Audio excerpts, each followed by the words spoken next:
തണുപ്പിലേക്ക് മാറുന്നതിന് മുന്നോടിയായി രാജ്യത്തിന്റെ വിവിധ ഭാഗങ്ങളിൽ മഴയും കാലാവസ്ഥാ മാറ്റവും തുടരുന്നു. വിവിധ ഭാഗങ്ങളിൽ പൊടിക്കാറ്റിന് സാധ്യതയുണ്ടെന്ന് കാലാവസ്ഥാ നിരീക്ഷണ കേന്ദ്രം മുന്നറിയിപ്പ് നൽകിയിട്ടുണ്ട്.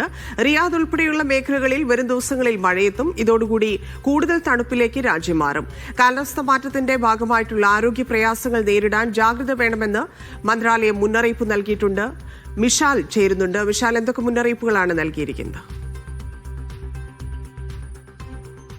കാലാവസ്ഥാ മാറ്റവുമായി ബന്ധപ്പെട്ട് സൗദിയിലെ വിവിധ പ്രദേശങ്ങളിൽ മഴയും പൊടിക്കാറ്റും തുടരുകയാണ്. പടിഞ്ഞാറൻ പ്രവിശ്യ മക്ക, ജിദ്ദ, അതുപോലെ തന്നെ തബൂക്ക് ഉൾപ്പെടെയുള്ള പ്രദേശങ്ങളിൽ കഴിഞ്ഞ ദിവസങ്ങളിൽ കനത്ത മഴ ലഭിച്ചിരുന്നു. എന്നാൽ അൽജൗഫ് മേഖലയിലേക്ക് വരികയാണെങ്കിൽ നേരിയ മഴയാണ് ഈ അൽജൗഫ് ഉൾപ്പെടെയുള്ള പ്രദേശങ്ങളിൽ ലഭിച്ചത്.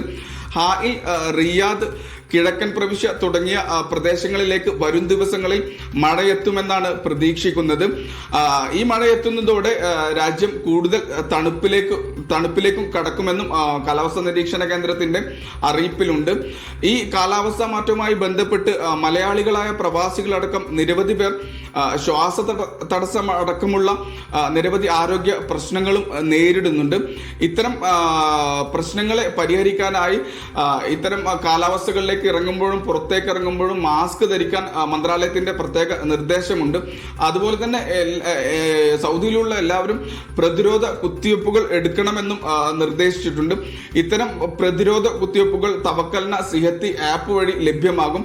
അതുപോലെ തന്നെ ഓരോ പ്രദേശത്തെയും പബ്ലിക് ഹെൽത്ത് സെന്റർ വഴിയും ഇത്തരം പ്രതിരോധ കുത്തിവയ്പ്പുകൾ നൽകുന്നുണ്ട്.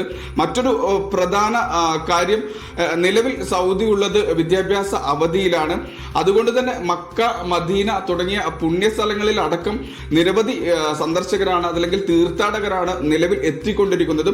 ഇതും വലിയ ആരോഗ്യ പ്രശ്നങ്ങൾ ഉണ്ടാക്കാനുള്ള സാധ്യത ഉള്ളത് കൊണ്ട് ഹജ്ജ് ഉംറ മന്ത്രാലയത്തിന്റെ പ്രത്യേക നിർദ്ദേശം ഇത്തരം ഇരു ഹറമുകളിലേക്കും പ്രവേശിക്കുന്നതിന് മുന്നോടിയായി പരമാവധി മാസ്ക് ഉപയോഗിക്കാനും ഇത്തരം ആരോഗ്യ പ്രശ്നങ്ങളെ തടയിടാനും ഉള്ള പ്രത്യേക നിർദ്ദേശമുണ്ട്.